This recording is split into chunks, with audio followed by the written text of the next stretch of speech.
सब्ब साहूणम् ॐ ह्रीं नमो अरिहन्ताणम् ॐ ह्रीं नमो सिद्धाणम् ॐ ह्रीं नमो आयर्याणम् ॐ ह्रीं नमो उवध्यायाणम्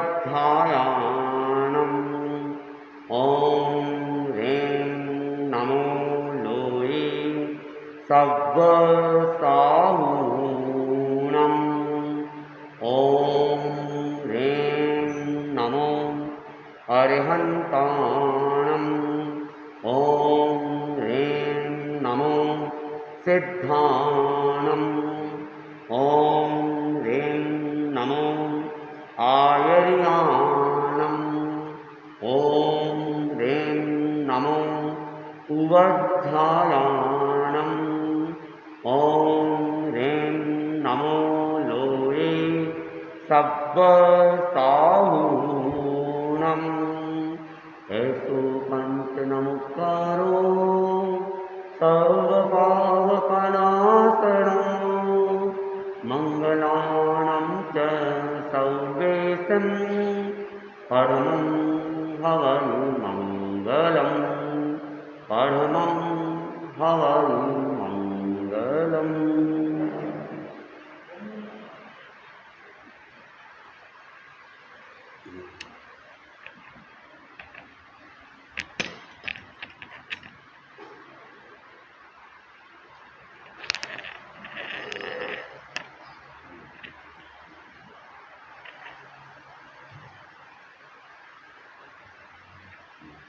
आराध्य के चरणों में कोटिसा नमन। परम पूज परम पावन आचार्य प्रवर के चरणों में कोटिसा नमन। मुनि यशवंत कुमार जी स्वामी के चरणों में कोटिसा नमन। उपस्थित धर्म प्रेमी भाइयों और बहनों, जिन शासन तेज बढ़ाया रे तीर्थंकर भगवान, कल्प वृक्ष की छाया रे तीर्थंकर भगवान, कितनों को पार लगाया रे तीर्थंकर भगवान, जिन शासन तेज बढ़ाया रे तीर्थंकर भगवान, अरहत है महिमाशाली प्रवचन की जठा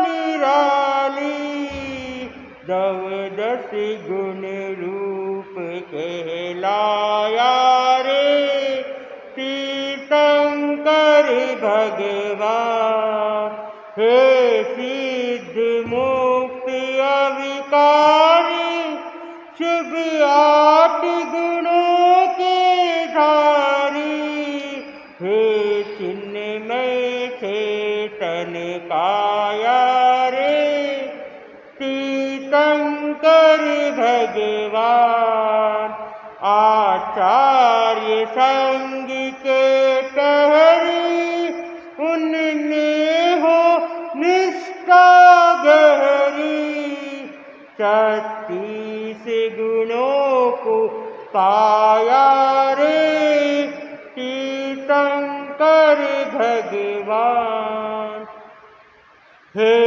उपाध्याय शुद्धिदारी जिन वाणी के अधिकारी, 25 गुणों की माया रे तीर्थंकर भगवान, मुनि पद है सबसे सुंदर, है स्तुति शक्तियाँ अंदर, गुण 27 सुहाया रे तीर्थंकर भगवान, भिक्षु ने भाग लगाया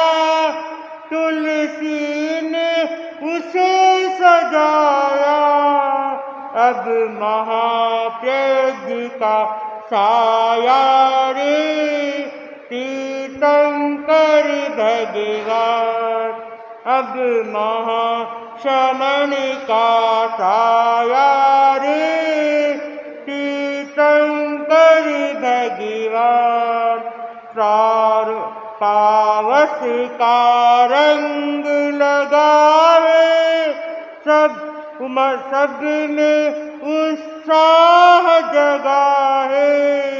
बढ़ने का मार्ग दिखाया रे तीर्थंकर भगवान। जिन शासन तेज बढ़ाया रे तीर्थंकर भगवान। हे कल्प वृक्ष की छाया रे तीर्थंकर भगवान। कितनों को पार लगाया रे तीर्थंकर भगवान। तीर्थंकर भगवान। अपने बात चल रही थी महासती सीता के बारे में। रावण मैदान से भाग जाता है जब उसके शस्त्र उसे धोखा देने लग जाते हैं और लक्ष्मण मूर्छित पड़ा है। राम भिड़ के रावण के साथ युद्ध कर रहा था और सब शस्त्र रावण के खाली जा रहे थे, तो रावण मौका देख के युद्ध मैदान से अपनी महल की ओर भाग जाता है और राम भी लक्ष्मण को संभालने लग जाता है, उसकी मूर्छा तोड़ने की कोशिश करते हैं। तभी विभीषण कहता है इसकी मूर्छा तो एक ही छोड़ सकता है, जो वैद्य लंका में है वही उसकी मूर्छा तोड़ सकता है, बाकी बहुत कठिन है। हनुमान वैद्य को लेने चला जाता है और वैद्य को लाके लक्ष्मण की मूर्छा तोड़ी जाती है। रावण अपनी मायावी विद्या का स्मरण करता है और विद्या को और प्राप्त करने की चेष्टा करता है और अपने ध्यान में लीन हो जाता है। वो मायावी विद्या और प्राप्त कर लेता है और उसके मन में भावना आती है एक बार में वापस सीता को जाके समझाऊं, सीता के बारे में उसे मनाने की कोशिश करूं सीता को। अगर वो मान जाएगी तो ये युद्ध यही खत्म हो जाएगा और सीता मेरी हो जाएगी। फिर राम क्या कर पाएगा?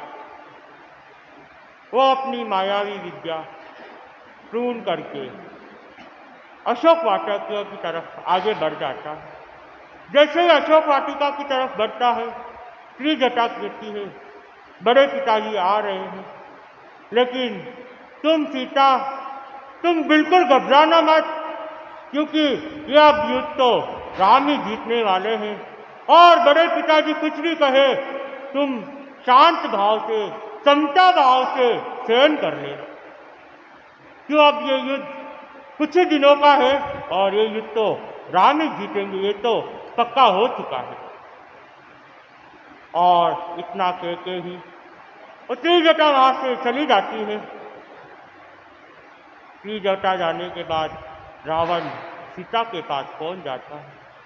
सीता के पास पहुंचने के बाद हंसते हंसते कहता है देखो मैंने आज लक्ष्मण को मूर्छित कर दिया है, अब लक्ष्मण इस दुनिया में नहीं है, अभी कुछ ही समय के बाद मैं राम को भी मार दूंगा और मेरी बात मानो, राम को जीवित देखना चाहती हो तुम मेरे से शादी करो, तुम मुझे अपना लो, मैं जीवन दान दे दूंगा राम को।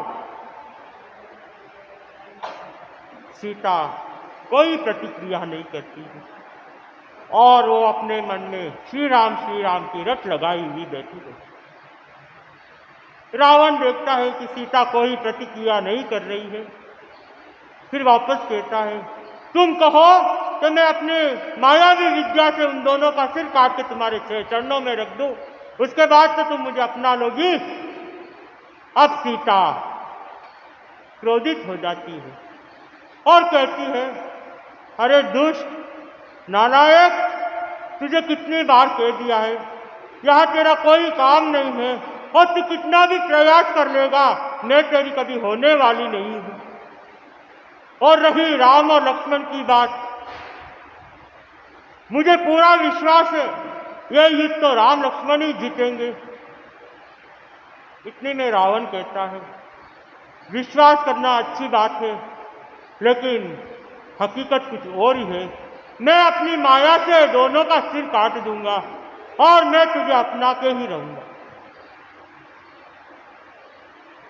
सीता वापस अपने क्रोधित मुख से जवाब देती है मुद्रा से, तुम उन दोनों का भी सिर काट लो, लेकिन मैं सोचूंगी मेरी नियति में इतना ही राम लक्ष्मण का योग था, मेरे देवर का और मेरे पति का इतना ही योग था, और मैं अपने आप को विद्वान मान के ऐसे ही अपनी उम्र बिता दूंगी, लेकिन किसी हाल में मैं तेरी नहीं हूं। और जब मुझे ये समाचार मिल जाएंगे कि राम लक्ष्मण मृत्यु को प्राप्त हो गए हैं, मैं भी अनशन ग्रहण करके अपना इस शरीर को त्याग लूंगी, लेकिन तुम्हारी कभी नहीं होगी और ना तुम्हारी ना किसी और पुरुष की होगी। सपने में भी कल्पना नहीं कर सकती। मैं अनशन करके अपना इस देह को त्याग दूं। अब रावण क्रोधित हो जाता है और रावण कहता है, तुम्हारी इतनी हिम्मत, बार बार वापस मुंह तोड़ जवाब देती हो, मैं कुछ नहीं कहता, इसका तुम फायदा उठा रही हो। अब मैं अपनी पूरी मर्यादा भूल जाऊंगा। मैं अपनी प्रण दिया हुआ है, जब तक कि अपने आप को मेरे को समर्पण नहीं करेगी, मैं उसको हाथ नहीं लगाऊंगा। ये मर्यादा भी मैं आज भूल जाऊंगा और मैं तुझे जबरदस्ती अपना के ही रहूंगा। सीता वापस उसको मुंह तोड़ जवाब देती है, तुझे इतना ही अपने आप पे घमंड है, अहंकार है, पहले राम से तो युद्ध करके आ जा, फिर बाकी का बाद में तू सोचना कि मुझे कैसे पाना है और कैसे मेरे साथ जबरदस्ती करता है, मैं भी देखती। तुम्हारा काल सामने दिखाई दे रहा है, तू अच्छी तरह जानता है कि मेरा काल सामने है और तू अपने आप को बचा नहीं पा रहा है, तो अब मेरा शरण लेना चाहता है। सीता वापस रावण को समझाती है, मेरी बात मान लो, अभी कुछ नहीं बिगड़ा है। अगर तुम राम के श्री चरणों में पहुंच जाओ, क्षमा याचना कर लो, मुझे राम को सौंप दो, राम तुम्हारे पे दया करके तुम्हें जीवन दान दे देगा। रावण मन में सोचता है, ये तो सही कह रही है सीता, मेरा काल मेरे सामने दिख ही रहा है, अब मुझे मरना तो है ही है। अगर राम के श्री चरणों में चला जाऊं, उससे माफी मांग लूं, जीवन दान तो मिल जाएगा, लेकिन सारी उम्र के लिए कलंकित हो जाऊंगा कि रावण एक मामूली सन्यासी के सामने झुक गया और मेरा नाम मिट्टी में मिल जाएगा। मैं कभी ऐसा सोच ही नहीं। मुझे तो मरना मंजूर है, लेकिन झुकना मंजूर नहीं। मन में ये विचार आते ही सीता को कहता है, तुम सोच रही होगी कि मैं राम के सामने झुक जाऊंगा, राम से माफी मांगूंगा और क्षमा याचना करके आपको लुटा दूंगा सीता को। कभी नहीं, ये मैं कभी नहीं कर सकता। मैं तो तुझे पाना है, इसके लिए मैं कुछ भी कर सकता।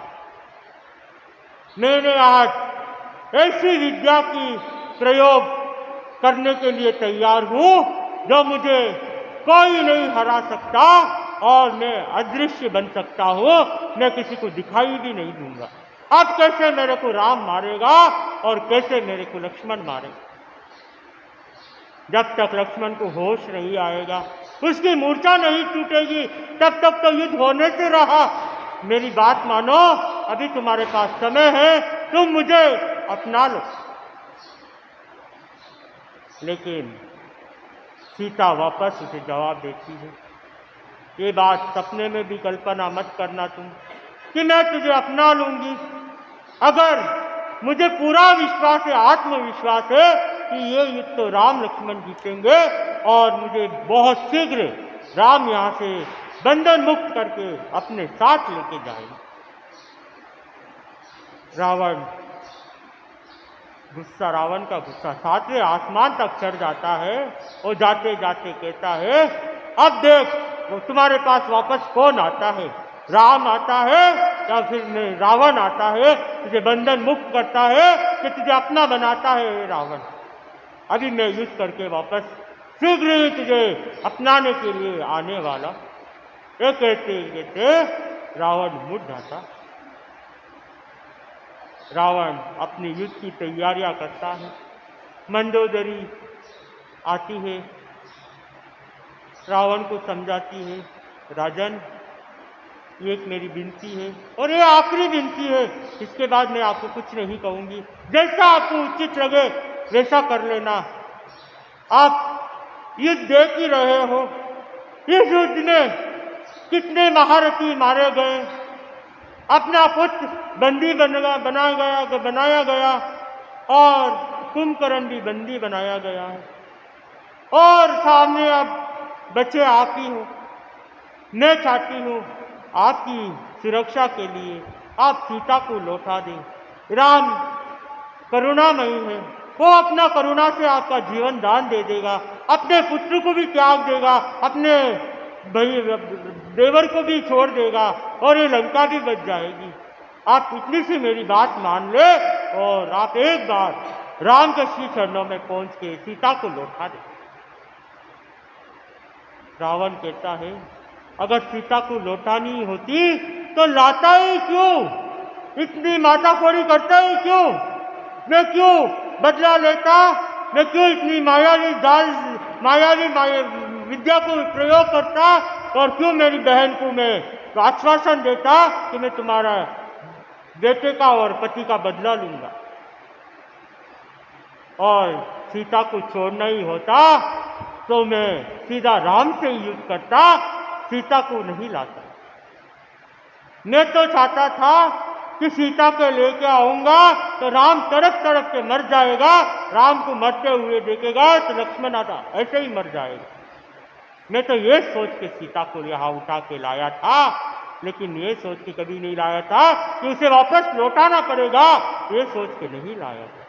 और तुम 3 लोग की पटरानी बन के भी ऐसी कायरता की बात करती हुई तुम्हें शर्म नहीं आती है। युद्ध में तुम जानती हो, युद्ध में कोई तो कोई एक तो जीतेगा, एक तो हारेगा। ये तो निश्चय है कि दोनों तो जीतने से रहे और जो भी होगा देखा जाएगा। और तुम्हें तो गर्व होना चाहिए, विश्वास होना चाहिए कि मेरा पति विजय हो, अमर रहे। मंदोदरी वापस अपने विनम्र भाव से कहती, राजन मैं तो यही चाहती हूँ कि आप अमर रहे, विजय रहे और आप विजेता कहीं हमेशा विजय बनते रहे। लेकिन एक स्त्री को लेके आप ये युद्ध कर रहे हो, ये मेरे समझ से बाहर है। जबकि वो सीता आपको अभी तक चेहरा सिर उठा के नहीं देखा, वो तुम्हें कैसे अपना लेगी? और दूसरी स्त्रियों की तरह ये नहीं है, ये शीलवती है। शील की रक्षा तो भगवान भी करता है, इनके साथ तो देवी देवता भी साथ देता है। और अब कहीं आपका भी अंत ना आ जाए, मुझे इस बात का डर है। अब रावण क्रोधित होकर कहता है, मंदोदरी ये कायरता की बात तुम्हारे मुख से अच्छी नहीं लगती है। तुम तो पटरानी हो, कम से कम तुम तो सोच समझ के बात किया करो कि मैं कौन हूँ। और मेरे सामने भी देवी देवता झुकते हैं, मेरे नाम से कांपते हैं। और रही इन मामूली साधुओं की, तो मैं इनको तो ऐसे ही देख लूँगा और जो भी होगा वो भगवान को जो मंजूर होगा वो हो जाएगा। अभी मैं इससे पीछे हटने से रहा। मंदोदरी मन में सोचती है, इनको समझाने से कोई मतलब नहीं, मेरा ये आखिरी प्रयास था। अब मेरी नियति में जो लिखा होगा वही ठीक है, लेकिन मैं तो यही शुभकामना करती हूँ, मंगल कामना करती हूँ, सीता को जल्दी से जल्दी मुक्त करके राम अपने साथ लेके चले जाए। अब मन ही मन वो सीता की मंगल कामना कर रही है, ना कि रावण की मंगल कामना कर रही। अब रावण पूरी तरह से युद्ध के लिए तैयार हो जाता है और गुप्तचर इतने में वहां पहुंच जाते हैं रावण के पास और रावण को कहते हैं कि लक्ष्मण का मूर्छा टूट गया है। तो रावण भी आश्चर्य हो जाता है, इसे तो कोई ही नहीं बचा सकता था, ऐसा क्या हो गया, इससे कौन सा दवाई उनको मिल गई, आयुर्वेद की दवाई उनको मिल गई, कौन सी जड़ी बूटी मिल गई जो मूर्छा उसकी टूट गई, तो नामुमकिन था। तो इतने में गुप्तचर कहते हैं कि राजन, कहना तो नहीं चाहिए, अपना ही एक वेद हनुमान यहां से लेके गया था, उसने उसकी मूर्छा तोड़ दी है। अब रावण सोचता है, मेरे ही आदमी मेरे को ही धोखा दे रहे हैं, तेरे तो मेरा सगा भाई उनकी तरफ हो गया तो उनका बल दुगना हो गया, नहीं तो इतनी उनकी हिम्मत नहीं थी कि हमारे से जीत पाए। अब वेद भी उनका हो गया, जो मूर्छित लक्ष्मण को भी मूर्छा तोड़ दी, उनका भी इलाज कर दिया। एक एक करके मेरे सब आदमी उनकी तरफ हो रहे, फिर भी अब मुझे लड़ना है और अब इस युद्ध से मैं पीछे हटने से रहा। ये सोच के रावण जब तक सामने से युद्ध की तैयारी नहीं हो जाती है, हमें अपनी साधना करनी चाहिए, और वो साधना में लग जाता। और कुछ ही समय बाद समाचार मिलते हैं कि राम की सेना युद्ध के लिए तैयार है, और इतने में रावण कहता है हम भी तैयार, और रावण भी अब युद्ध के मैदान में चला जाता है। अब युद्ध राम लक्ष्मण और रावण के बीच युद्ध चालू हो जाता है। जैसे ही युद्ध होता है, रावण अपने मायावी से अदृश्य हो जाता है। अब राम लक्ष्मण भी सोचते हैं, अब इसे कहाँ ढूंढे, कैसे इसके युद्ध करें। जब विभीषण कहता है, आप चिंता मत करें बिल्कुल भी, रावण 10 मिनट से ज़्यादा अदृश्य नहीं हो सकता है, और 10 मिनट के बाद वापस अपना एक बार तो चेहरा दिखाएगा, वापस 10 मिनट के लिए अदृश्य हो जाए। उसका एक समय काल होता है, उस समय काल में वो वापस अदृश्य से दृश्य में आ जाएगा। तो राम अब 10 मिनट का इंतजार करता है, वो वापस आता है, उसके साथ युद्ध चालू हो जाता है। अब युद्ध करते करते रावण का जो मायावी विद्या थी वो खत्म होने लग जाती। अब रावण का जो भी वार होता है, जो भी धनुष छूटता है, वो सब खाली जा रहे, जो भी बाण जा रहे सब खाली जा रहे, और दिन जैसे जैसे समय बीता जा रहा है उसके सब वार खाली जा रहे, तो उससे घबराहट होने लग जाती है, उसकी शक्तियां क्षीण होने लग जाती है, और रावण सोचता है अब मेरे कोई ना कोई दूसरा उपाय सोचना चाहिए, नहीं तो मैं भी कुछ समय से ज़्यादा टिकने वाला इनके सामने नहीं। अब हम कल सुनते हैं आगे कैसे इनके साथ युद्ध होता है, और आगे कैसे राम और सीता मिलते हैं, इसी के साथ ओम।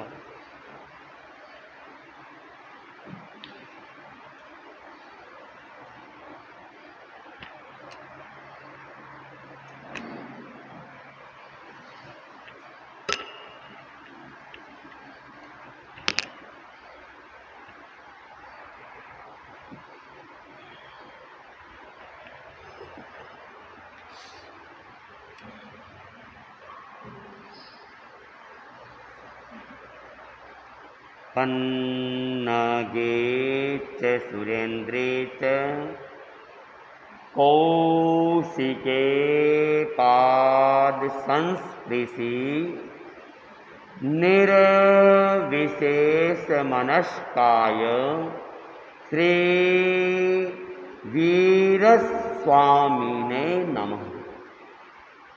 वीतराग पुरुष भगवान महावीर को सभक्ति वंदना। वीतरागता के महान साधक महातपस्वी युग प्रधान आचार्य श्री महाश्रमण जी को सभक्ति वंदना। मुनि मोक्ष कुमार जी उपस्थित श्रावक श्राविका सुना। परम प्रभु नित समरिये, परम प्रभु नित समरिये, निर्लेप पदम दिशा प्रभु, प्रभु पदम पिचान, प्रभु पदम पिचान, संयमली हो तीन सने, पाया चौथो नान, परम प्रभु नित समरिये, ध्यान शुक्ल प्रभु धायने, पाया केवल सोय, पाया केवल सोय, दीन दयाल तणि दशाम, केणि नावे कोय, पदम प्रभु नित समरिये, समदम उपसम रस भरी, प्रभु आपरिवाण, प्रभु आपरिवाण, त्रिभुवन तिलक तुहि सही, तुहि जनक समान, पदम प्रभु नित समरिये, तू प्रभु कल्पतरु जीसो, तू चिंतामणि जोय, तू चिंतामणि सुन, समरण करता आपरो, मन वांछित होय, परम प्रभु नित समरिये, सुखदायक सहु जग भणी, तुहि दीन दयाल, तुहि दीन दयाल, शरण आयो तुझ साई राम, तुहि परम कृपाल, परम प्रभु नित गुण गाता मन गह गाए, सुख संपत्ति जान, सुख संपत्ति जान, विघ्न मिटे समरण किया, पामे परम कल्याण, परम प्रभु नित समरिये, उगनी से ने भाद्रवे, सुधि बारस देख सुधि, पदम प्रभु रत्या लाडनु, हुओ हरस विशेष, पदम प्रभु नित समरिये, पदम प्रभु नित समरिये।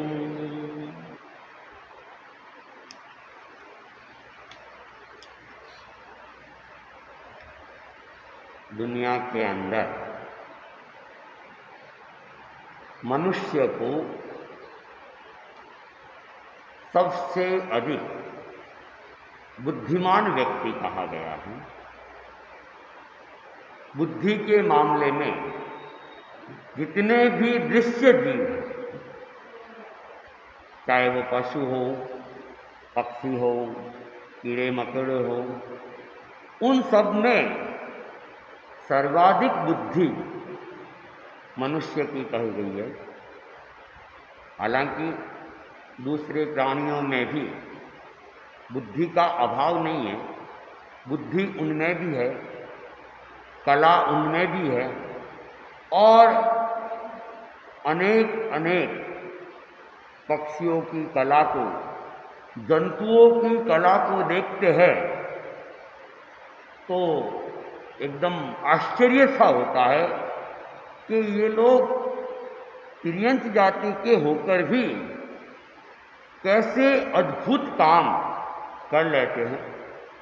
कई कई पक्षी घोंसला बनाते हैं और इतने मजबूत घोंसले कि आदमी हथौड़ा ले लेके तोड़ने की कोशिश करता है, कितनी ताकत लगाता है, तब जाके कहीं और वे पूरा वह घोंसला केवल चोंच से मिट्टी और पानी इकट्ठा कर करके बना लेते हैं। और कई टांटिए वगैरह होते हैं, पहले तो यहाँ बहुत सारे छत्ते होते थे, आजकल छत्ते नहीं दिख रहे हैं। और शायद मैंने यहाँ पर 22-23 छत्ते तो गिने थे, और ऐसा भी कहते हैं सभा भवनों में छत्ते होते हैं तो दीक्षाएँ भी होती हैं, दीक्षाएँ भी खूब हुई है। तो मैंने एक बार मधुमक्खियों के जो छत्ते होते हैं, वो छत्ते को गिरा हुआ देखा, मैंने हाथ में लिया और बड़ी गहराई से देखा तो सारे उन्होंने षटकोण के आकार के अंदर और एक ही साइज के अंदर, मनुष्य तो सांचे बनाता है और सांचों में उन चीज़ों का निर्माण करते हैं, लेकिन उनके पास में ऐसे कोई सांचे नहीं हैं, लेकिन फिर भी एक ही साइज के और सभी षटकोण बराबर बराबर से। तो उनकी अपनी कला भी है, बुद्धि भी है, दिमाग भी है। तो मनुष्य के पास में भी बुद्धि वैसे तो उनसे ज़्यादा है और शक्ति भी ज़्यादा है। मनुष्य अपने हाथों से भी काम करता है, पैरों से भी काम करता है, दिमाग से भी काम करता है, लेकिन फिर भी देखा जाता है कि मनुष्य के बाद बुद्धि होने के बावजूद अनेक अनेक लोग ऐसे हैं जो अपनी बुद्धि का उपयोग नहीं करते। अपनी बुद्धि को जैसे तिजोरी के अंदर धन सुरक्षित रखते हैं, वैसे उस बुद्धि को भी जैसे सुरक्षित रख लेते हैं कि बाद में काम में लेंगे, अभी तो जो बुद्धि मिल रही है उसके हिसाब से चलते हैं। तो अनेक लोग प्रभावपाती होते हैं और सुनी सुनाई बात के ऊपर आगे बढ़ते रहते हैं, उसके ऊपर वे चिंतन भी नहीं करते हैं, मनन भी नहीं करते हैं, और जो सुनी उस बात को आगे फैला भी देते हैं, उस बात पर चलने भी लग जाते हैं, उस बात को मान के जो करना होता है वह कर भी लेते हैं। लेकिन ये बुद्धिमानी नहीं। कोई बात आपने सुनी है या कोई आपके ध्यान में आई है तो चिंतन ये होना चाहिए कि उस पर हम विचार विमर्श करें, चिंतन करें, और कि वास्तव में सही है या नहीं है। उसके बाद में उस बात को हम या तो आगे बढ़ाएं या उससे संबंधित कोई काम है तो वो काम करें। अगर ऐसा नहीं करते हैं तो फिर अनेक बार हास्य के पात्र भी बन जाते हैं, मूर्ख भी कहला जाते हैं, क्योंकि बिना विवेक का काम करेंगे तो फिर हंसी तो उड़नी ही उड़नी है। इसलिए भगवान कहते हैं विवेके धर्ममायु, विवेक में धर्म है। विवेक पूर्वक काम किया जाता है वह तो उचित हो सकता है, और बिना विवेक का काम किया जाता है वह उचित हो संभावनाएं कम लगती हैं। इसलिए दुनिया में हमारे सामने बहुत सारी चीज़ें आती है, लेकिन हर चीज़ को मानने का प्रयास नहीं करना चाहिए। हम समझदार व्यक्तियों की गिनती में आते हैं बुद्धिमान व्यक्तियों की गिनती में आते हैं। तो बुद्धि जो मिली है उसका उपयोग भी करना चाहिए। और जो व्यक्ति अपनी बुद्धि का उपयोग नहीं करते हैं और सोचते हैं कि सुरक्षित रखेंगे, समय पे वो बुद्धि जड़ हो जाती है। दिमाग का भी यही हाल है। जो व्यक्ति अपने दिमाग का उपयोग करता रहता है उसके दिमाग की शक्ति बढ़ती रहती है, और जो व्यक्ति अपने दिमाग का उपयोग नहीं करता है धीरे धीरे उसके दिमाग की शक्ति भी कमजोर होने लग जाती है। और आचार्य महाप्रज्ञ जी के अनुसार तो जो व्यक्ति अपनी मस्तिष्क शक्ति का उपयोग ज़्यादा करता है उसकी उम्र बढ़ जाती है, और जो मस्तिष्क शक्ति का उपयोग नहीं करता है धीरे धीरे मस्तिष्क की शक्ति भी कमजोर होती है और आयु भी कम होती है। अब आप सोचेंगे आयु का क्या लेना देना। आयु के साथ में कहते हैं कि अगर हमारा हार्ट फेल हो जाए हमारी आयुष्य समाप्त हो जाती है, हमारे फेफड़े फेल हो जाए तब भी आयुष्य समाप्त हो जाती है, और हमारा मस्तिष्क फेल हो जाए तब भी आयुष्य समाप्त हो जाता है। ब्रेन हेमरेज वगैरह होते हैं, क्लॉट जम जाते हैं, मस्तिष्क अपना काम करना छोड़ देता है, तो फिर क्या होगा? आयुष्य खत्म हो जाएगा या वो कोमा में चला जाएगा। तो मस्तिष्क का जो ज़्यादा उपयोग करते हैं उसका आयुष्य भी बढ़ता जाता है और स्वस्थता का भी अनुभव कर सकते हैं। हम आचार्य महाप्रज्ञ जी को ही देख ले, उन्होंने अपने मस्तिष्क का उपयोग अंत तक किया। शारीरिक क्रियाओं का उपयोग तो काफी हद तक अपन ये कह सकते हैं कि बंद भी था, चलना फिरना लगभग उनका बंद था। यात्राएं होती थी तो साधन से होती थी, थोड़ी बहुत ठिकाने में वॉकिंग भले ही हो जाती थी, बाकी अधिकतर आचार्य प्रवर का बैठने का काम रहता था अथवा कायोत्सर्ग में रहते थे। लेकिन वे लेटे लेटे भी आत्मिक कार्य करते रहते थे, कुछ लिखवाना है लिखवाते रहते थे, बैठे हैं तब भी वे साहित्य का काम करते रहते थे, करवाते रहते थे, और अंत समय तक भी उनकी स्मृति का ह्रास नहीं हुआ। और अंतिम समय में भी एक तरह से देखे तो वे स्वस्थता को, अंतिम उनका प्रवचन भी देख ले, उनकी रीढ़ की हड्डी एकदम सीधी थी, एकदम सीधी मुद्रा के अंदर वे बैठे हुए थे, और आवाज भी उनकी एकदम स्पष्ट थी। कोई लड़खड़ाहट, 90 वर्ष की उम्र में भी उनकी आवाज में लड़खड़ाहट नहीं थी, उनकी आवाज में बुढ़ापे के कोई लक्षण नहीं थे। ओजस्विता और तेजस्विता ये दोनों ही उनके अंदर बनी हुई थी, क्योंकि उन्होंने बुद्धि का, मस्तिष्क का पूरा उपयोग किया था। और उन जैसा मस्तिष्क जो विद्वान लोग कहते हैं कि हजारों वर्ष में कभी कभी ऐसा व्यक्ति पैदा हो।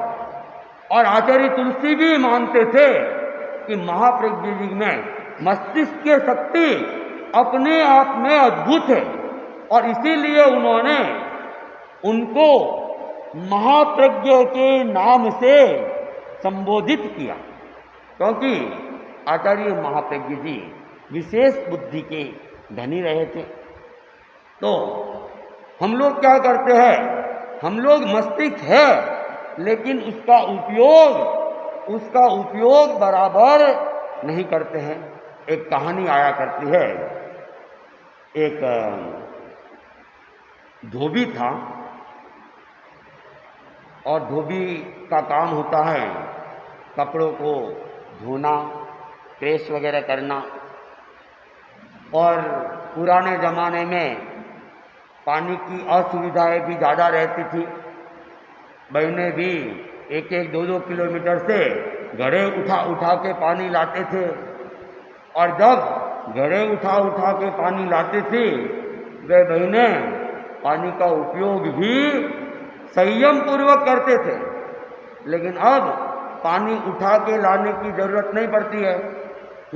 सीधा आ जाता है, तो गिरता है तो गिरने दो, रोड़े भीगती है भीगने दो, रोड़ों के ऊपर नदियाँ चालू हो जाए कोई चिंता नहीं है। तो उस जमाने में तो उठा के लाना पड़ता था। और धोबी लोगों को फिर क्या करते थे, वे नदी तालाब जो भी होते थे या कुएं होते थे, वहाँ जाते थे कपड़ों को लेके, गधों के ऊपर प्राय कपड़ों को लाद के वहाँ जाते और कपड़े धोते। तो उस धोबी के पास भी एक गधा था, और वह गधा बड़ा स्वामी भक्त था। कई कई पशु भी बड़े स्वामी भक्त होते हैं, अपने मालिक का पूरा ध्यान रखते हैं। और कई कई इतिहास के अंदर ऐसे पशु भी आए जो आज भी इतिहास के विषय है, जिन्होंने अपने लिए, अपने मालिक के लिए अपनी जान तक कुर्बान करने में भी वे पीछे नहीं होते। बहुत सारे उदाहरण हैं, उनमें एक उदाहरण आता है जो बहुत ज़्यादा पुराना भी नहीं है, मेवाड़ का। मेवाड़ के महाराणा प्रताप, और उनका घोड़ा क्या नाम था, चेतक। वो चेतक भी फेमस हो गया, प्रसिद्ध हो गया। एक तिर्यंच जाति का जीव होकर भी आज भी अपने नाम से प्रख्यात है। वो इसलिए प्रख्यात हुआ कि उसने अपने स्वामी के लिए कुर्बानी तक दे दी। प्रशिक्षित घोड़ा था, और जब पुराने ज़माने में युद्ध वगैरह होते थे तो युद्ध में केवल सैनिकों को ही प्रशिक्षण नहीं दिया जाता था, पशु पक्षियों को भी प्रशिक्षित किया जाता था। हाथी घोड़े भी प्रशिक्षित होते थे। तो जयपुर के महाराजा, जो कि अकबर के सेनापति थे, मान सिंह जी, हिंदू थे, लेकिन उन्होंने अकबर की शरण स्वीकार कर ली थी।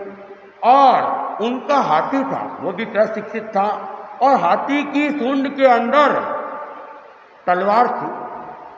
और उधर महाराणा प्रताप मान सिंह को मारने के लिए आगे बढ़ जाते हैं, और घोड़ा सूंड के ऊपर पैर करके ऊपर तक चला जाता है। मान सिंह जी कहते हैं वो हाथी के ऊपर जो पालकी थी उसके नीचे, तो वो तो बच गए। और जैसे ही वापिस रिटर्न चेतक हो रहा था, और उस समय हाथी ने अपनी करामात दिखा दी, और जो सूंड में तलवार थी, उस सूंड से उसने चेतक का एक पैर घायल कर दिया। चेतक ने देख लिया अब मैं लंबे समय तक नहीं टिक पाऊंगा, तो उसने क्या किया, अपने मालिक महाराणा प्रताप को बचाने के लिए वो युद्ध भूमि से बाहर उनको ले जाने लगा। महाराणा प्रताप भी समझ गए कि चेतक घायल हो गया है और ये कभी भी गिर सकता है।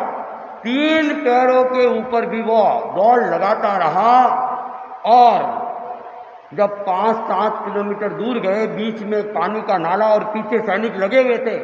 चेतक भी समझ रहा था सैनिकों की फौज महाराणा प्रताप के पीछे आ रही है, और उसने जब नाला देखा, और उसने 20 फीट दूर जो बड़ा नाला था उसको पार करने के लिए छलांग लगा दी। पार तो कर लिया, लेकिन उसका पैर घायल था, वहीं पे वो धड़ाम से गिर जाता है। और महाराणा प्रताप, उसको भी उसकी चिंता हो रही थी।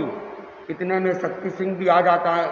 वह भी शत्रु सेना में था, लेकिन बाद में उसका हृदय परिवर्तन हो जाता है, और कहते हैं कि उसने अपना घोड़ा महाराणा को दिया और वो भाग गए, और शक्ति सिंह ने फिर उनके साथ में युद्ध किया। तो पशु भी इतने स्वामी भक्त भी हो जाते हैं। तो वह गधा, वह भी बड़ा स्वामी भक्त था, और धोबी भी उसका पूरा ध्यान रखता था, उसको समय पे खिलाना पिलाना, सर्दी गर्मी से बचाना, पूरा ध्यान रखता था। एक बार धोबी के मन में आया, सब आदमियों के नाम होते हैं और आजकल कुत्तों के भी नाम रखे जाते हैं, उसके मन में भी आया कि इसको बार बार गधा कहना अच्छा नहीं है, इसका मुझे कोई नाम रखना है। और नाम भी आजकल फैशन बन गए, सबको नया नाम चाहिए और अच्छा नाम चाहिए। तो उसने देखा कोई बढ़िया नाम रखूं, तो अनेक अनेक नाम उसने सोचे होंगे। गूगल का ज़माना नहीं था, नहीं तो गूगल में भी सर्च कर लेता। तो सोचते सोचते सोचा कि गधा क्या, इसकी आवाज़ बड़ी मधुर है।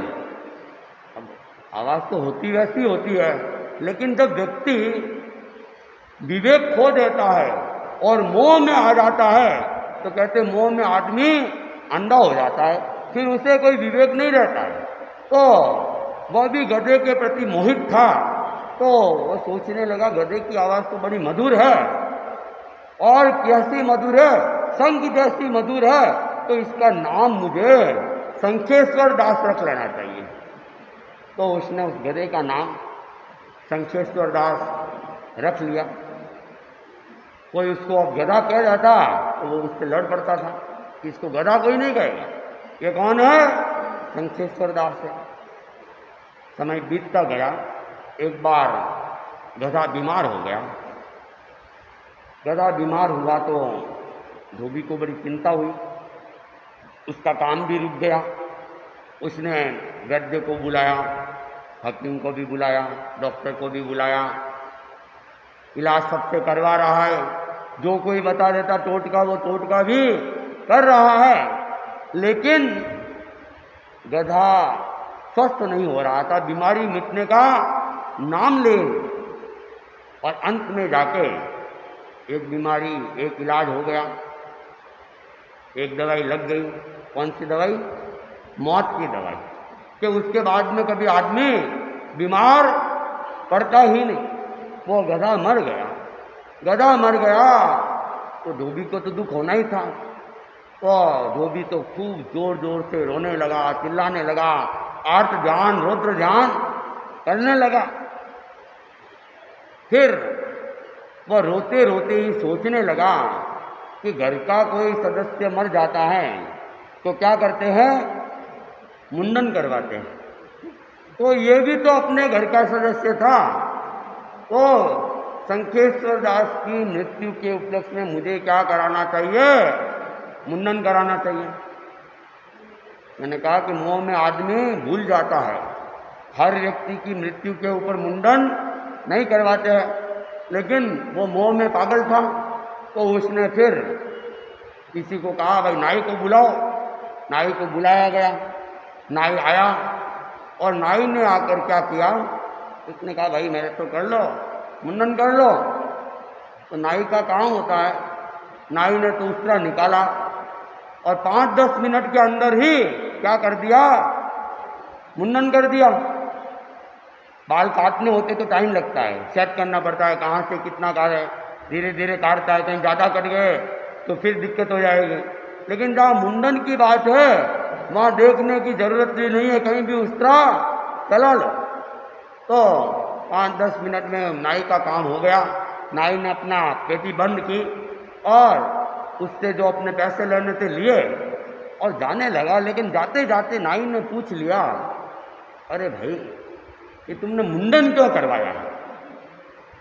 तो मुंडन तो ऐसे तो नहीं कराते हैं, कोई संत सत्या हो, हाँ, तो उनको तो लोच करना पड़ता है, और किसी की कठिनाई हो तो मुंडन भी हो जाता है, या कोई दीक्षा लेता है तो उस समय फिर मुंडन करवाते हैं, या कोई देवी देवताओं की वो बोलमा बोली हुई हो, वो झाड़ोलिया रखा हुआ हो तो फिर वो मुंडन करवा लेते हैं, या किसी के माथे के अंदर कोई बीमारी हो गई हो तो मुंडन करवाते हैं।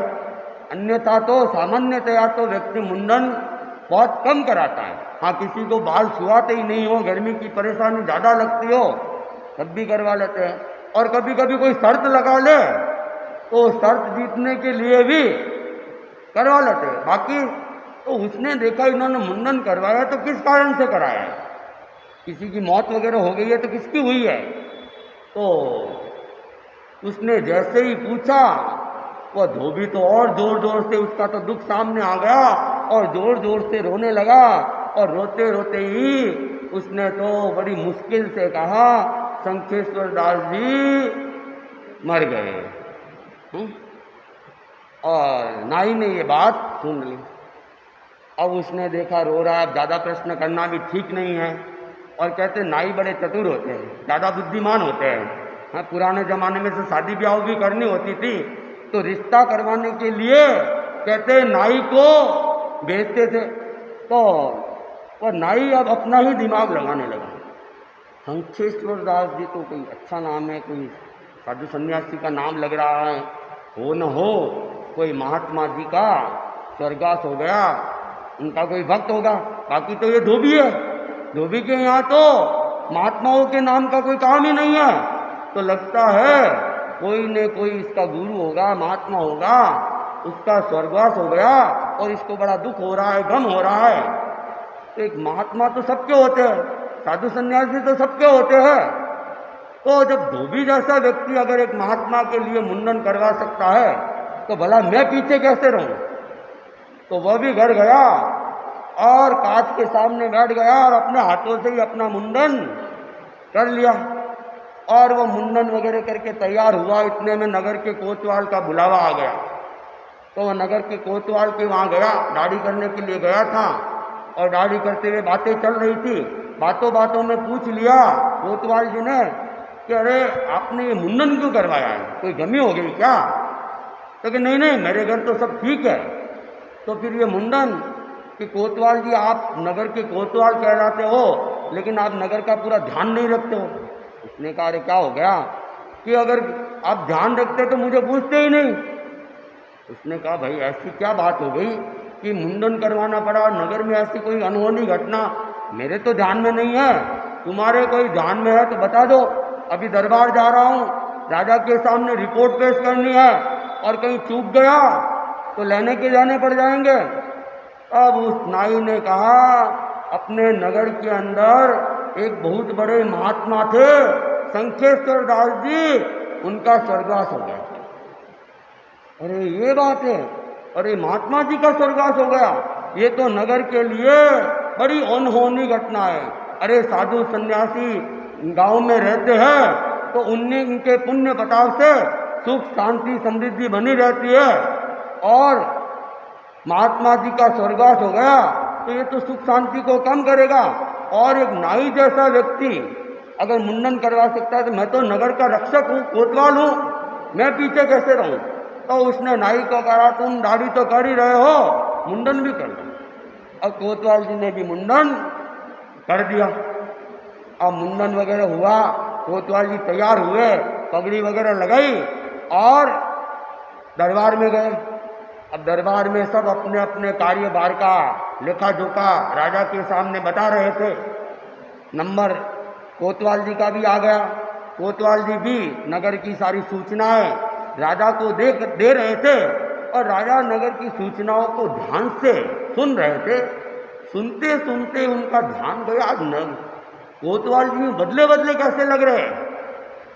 हालांकि पगड़ी लगी हुई थी तो पूरा साफ पता तो नहीं चल रहा था कि मुंडन कर, लेकिन जब राजा ने गौर से देखा तो लगता है आज कोतवाल जी ने क्या करवाया, सिर मुंडित करवाया। तो उन्होंने वो सूचनाएं तो रुकवा दी और पूछा अरे कोतवाल जी क्या बात है, आपने मुंडन करवाया क्या। कहा मुंडन तो करवाया। अरे क्या हुआ आपके घर में कोई। नहीं नहीं नहीं महाराज, मेरे घर में सब कुशल मंगल है, अब आगे बोलो ही मत। तो फिर ये मुंडन कि महाराज आप प्रजापालक कहलाते हो और प्रजा का ध्यान नहीं रखते हो। राजा ने कहा अरे क्या बात हो गई। तो क्या आपको मुझे पूछना ही नहीं चाहिए, आपके पास तो सूचना होनी चाहिए। तो राजा ने कहा सूचना देने के लिए तो तुम्हें कोतवाल बनाया है, तुमने ऐसी कोई सूचना नहीं दी कि जिसमें कोई मुंडन कराना पड़े, क्या हुआ। तो उसने कहा मैं तो दे रहा हूँ, मेरे को रिपोर्ट में लिखी हुई है, क्रम से आ रही थी, आप कह रहे हो तो पहले बता देता हूँ। कि अपने नगर के अंदर एक बहुत बड़े तपस्वी थे, साधक थे, महात्मा शंखेश्वर दास जी, उनका स्वर्गवास हो गया। और राजा ने सुना, टाइम तो हो गया, मैं फटाफट इसको अब पूरी करता हूँ। राजा ने सुना, राजा ने देखा, रे राज्य तो मेरा है, मैं इसका मालिक हूँ, और महात्मा का स्वर्गवास होना ये तो राज्य के लिए ठीक नहीं है। उनकी तपस साधना होती रहती तो हमारे लिए उनके पुण्य प्रताप का हमें फल मिलता, तो ये तो ठीक नहीं हुआ। और कोतवाल जो नगर रक्षक है, ये तो केवल रक्षा करने वाला है, ये अगर मुंडन करवा सकता है तो भला मैं क्यों नहीं। तो उसने भी, राजा ने भी नाई को बुलाया, और अब जब राजा अगर मुंडन करवा ले तो दरबारी फिर पीछे कैसे रह सकते हैं। तो जो भी मंत्री थे, सेनापति थे, सेठ साहूकार थे, सब ने वहीं दरबार में ही मेरा भी कर लो, मेरा भी कर लो, राजा के सामने और दिखा दिखा के, ताकि राजा खुश हो कि मेरा अनुसरण सब कर रहे हैं। तो कईयों ने मुंडन करवा दिया। बाहर गांव में बातें फैली, तो उन्होंने देखा अगर एक महात्मा के लिए राजा मुंडित करवाते हैं तो हम पीछे भला कैसे रहे। तो उन्होंने भी मुंडन करवाना, और राजा ने मुंडन करवाने के बाद क्या करना चाहिए, तो कि भाई एक तो राजकीय अवकाश रखना चाहिए, तो 2-3 दिन का राजकीय अवकाश की भी घोषणा कर दी गई कि और कि महात्मा जी का स्वर्गवास हुआ है तो उनकी स्मृति के अंदर स्मृति सभा तो होनी ही चाहिए। तो रात को ही एक स्मृति सभा का आयोजन था। अब स्मृति सभा का आयोजन, और उस स्मृति सभा के अंदर राजा की अध्यक्षता में सब नेता अपने अपने भाषण बोल रहे थे, महात्मा जी के गुणगान कर रहे थे। महात्मा जी को जानते कोई नहीं है, लेकिन फिर भी महात्मा जी ऐसे थे, वैसे थे, ये करते थे, वो करते थे, गुणगान, लिखा लिखाया भाषण सब पढ़ रहे थे। नगर का जो महामंत्री था वो उस दिन दरबार में नहीं था, कहीं बाहर गया हुआ। तो रात को जब लौट रहा था, उसने देखा ये नगर के बाहर मैदान में इतनी बड़ी सभा, क्या कार्यक्रम है, आज तो कोई कार्यक्रम ही नहीं है, मेरे पास कोई सूचना भी नहीं है। फिर अचानक ये क्या है, फिर वो नजदीक गया तो उसको लगा कि सब मुंडित ही मुंडित दिख रहे हैं, हो न हो राजघराने में कोई मृत्यु हो गई और स्मृति सभा चल रही है। तो उसने भी वो दुपट्टा अपने सिर के ऊपर रख लिया, और धीरे धीरे घोड़े को तो साइड में बंधवा के वह राजा के पास में गया, प्रणाम किया, और बड़ी वो निराश मुद्रा में पूछा, महाराज राजघराने में। राजा ने कहा, राजघराने में सब ठीक है। राजघराने में ठीक है, तो ये इतने इतने लोग एक साथ मुंडित, और देश का राजा मुंडित, ये कैसे। तब राजा ने कहा, अपने यहाँ पे नगर के अंदर महात्मा जी थे शंखेश्वर दास जी, उनका स्वर्गवास हो गया। और मंत्री ने दिमाग लगाना चालू किया, महात्मा शंखेश्वर दास कहाँ था, कौन था, आज तक भी नाम नहीं सुना।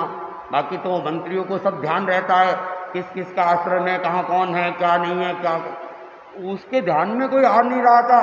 तब उन्होंने पूछा, रे महात्मा शंखेश्वर दास जी, उनका आश्रम कहाँ था। कि आश्रम का तो राजा ने कहा, मुझे पता नहीं है। तो वे साधना क्या करते थे, ध्यान करते थे, जप करते थे, मौन करते थे, तप करते थे, ये तो मुझे पता नहीं है। तो कितने वर्षों से साधना कर रहे थे, कि ये भी पता नहीं है। अच्छा, उनका स्वर्गवास कैसे हुआ, कि ये भी पता नहीं है। तो उनका अंतिम संस्कार हो गया कि बाकी है, कि ये तो जानकारी में नहीं है। तो कोई आपने जमीन अलॉट वगैरह की कि नहीं अंतिम संस्कार के लिए, कि नहीं, वो तो कोई आया ही नहीं मेरे पास जमीन लाने के लिए, तो अलॉट भी नहीं हुई। तो उनकी कौन कौन है जो ये आपको सूचनाएं दे रहे हैं। और तो राजा ने कहा, और तो मुझे पता नहीं, मुझे तो कोतवाल ने बताया। तो महामंत्री ने कोतवाल को बुलाया, राजा को जो प्रश्न पूछे थे वही प्रश्न कोतवाल को पूछे। कोतवाल के पास भी कोई उत्तर नहीं, महात्मा शंखेश्वर दास जी उससे ज़्यादा, उसके पास भी उत्तर नहीं।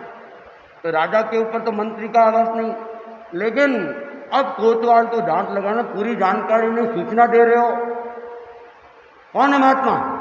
अब तो कोतवाल तो कांपने लगा, अनर्थ हो गया। उसने कहा भाई मुझे तो नाई ने बताया। नाई को बुलाया गया, नाई को पूछा तो उसने कहा मुझे धोबी ने बताया। धोबी को बुलाया गया और धोबी आया, धोबी को पूछा अरे महात्मा शंखेश्वर दास जी की मृत्यु हो गई? हाँ मृत्यु हो गई। और उसको रोने लग गया कि वे क्या साधना कर रहे थे? अरे उनकी साधना तो क्या कहूँ, सर्दी गर्मी वर्षा कुछ भी नहीं देखते थे, जैसा कहता ऐसा करते थे। मंत्री कहते जैसा कहते करते थे, मतलब महात्मा तुम्हारा काम करते थे? कहा हाँ कि महात्मा थे फिर तुम्हारा काम क्यों? अरे वो वैसे महात्मा नहीं थे तो कहा थे कि तपस्या करते थे। अरे तपस्या की तो बात ही क्या है, मेरे लिए सब कुछ करते थे। तो कि कितने वर्ष? अरे वो तो जीवन भर मेरे पास ही रहे। कि तुम्हारे पास एक महात्मा तुम्हारे पास रहे? अरे तुम कौन से महात्मा की बात कर रहे हो? कौन थे वो? और आश्रम कहाँ था? अरे आश्रम नहीं, वो मेरे वाड़े में रहते थे। अब वो मंत्री सोचने लगा घर पे रहते थे, वाड़े में रहते थे, बात क्या है? अरे वो कौन था महात्मा और क्या करता था साधना? तो उसने कहा वो तो मेरा गधा था और मेरे लिए सर्दी गर्मी बरसात में जैसा भी हो मैं कपड़े लाद के ले जाता था और वो मेरे साथ चलता था, भार उठा के भी लाता था, जो भी काम करवाता वो काम कर लेता था। मंत्री ने पूछा तो वो महात्मा गधा था? कि हाँ उसका नाम शंखेश्वर दास था, महात्मा नहीं, महात्मा मैंने तो नहीं कहा, शंखेश्वर दास था वो। तो क्या वो गधा ही था? नाई को तुमने उसके लिए ही बताया था? कि हाँ मैंने तो उसके लिए ही बताया था। अब तो राजा भी देखने लगा, अरे ये क्या किया, एक गधे के लिए मुंडन कर लिया और जिन्होंने मुंडन किया ये तो अब हंसे तो भी किसके ऊपर हंसे, खुद की मूर्खता थी। हाँ तो आदमी बुद्धिमान है, उसको होना तो चाहिए कि कोई बात सुनते हैं तो पूरी जानकारी करे। बिना जानकारी अगर हम कुछ भी करेंगे तो फिर क्या हो जाएगा, अनर्थ हो जाएगा। और ऐसी घटनाएं भारत में घटती रहती है। मैं क्योंकि टाइम तो हो गया इसलिए मैंने इस कहानी को भी काफ़ी शॉर्ट कर लिया है। और भी बहुत सारी घटनाएं इसके साथ में जुड़ी हुई है। तो हमें कोई भी बात आती है, बात को सीधे मानना नहीं चाहिए। गणेश जी दूध पीते हैं, आचार्य तुलसी चांद में दिखते हैं और हम मान के बातों को फैलाना चालू कर देते हैं। कई पर्चे आते हैं, ये कर लो वो कर लो। तो हमें अपना विवेक का उपयोग करना चाहिए। ओम अरहम। आज का एक दिवसीय त्याग आइसक्रीम खाने के त्याग है। उपवास के प्रत्याख्यान वाले उपवास एकासन देवगुरु धर्म की साक्षी सु कल सवेरे सूर्योदय तक एक बार एक जगह 1 घंटे से अधिक खाने के त्याग है। रात को 4 आहार के त्याग है, इकट्ठे पानी के त्याग है। सुने